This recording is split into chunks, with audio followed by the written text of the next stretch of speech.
sudah memasuki bulan September, yang berarti sudah memasuki musim hujan.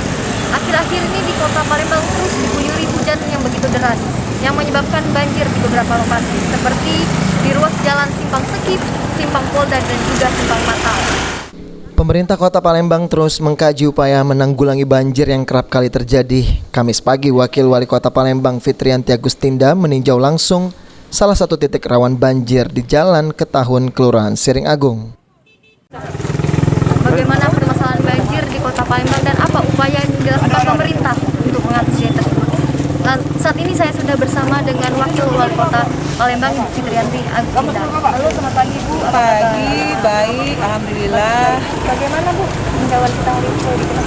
Ya, sesuai dengan pertemuan kemarin, kita mengadakan kunjungan kerja ke kantor Kecamatan IB1, Kelurahan Siring Agung, dan kita mendengarkan informasi dari Ketua RT, Ketua RW, tokoh masyarakat. Ada beberapa titik ya, khususnya di Siring Agung, karena kondisi memang infrastrukturnya ada beberapa yang harus kita perbaiki, maka hari ini kita melaksanakan kunjungan langsung ke lapangan. Terjadi penyumbatan dan sebagainya, tengah kita atasi, termasuk perbaikan-perbaikan jalur-jalur atau saluran-saluran yang memang masih banyak kemungkinan sedimentasinya dan juga sampah.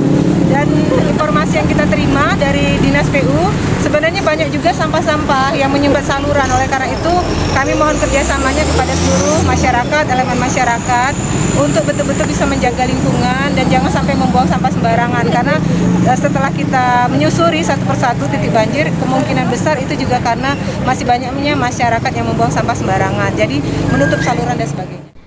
Untuk mengatasi banjir, pemerintah Kota Palembang meminta peran serta masyarakat Kota Palembang untuk dapat menjaga lingkungan sekitar dengan tidak membuang sampah sembarangan serta rutin melakukan gotong royong.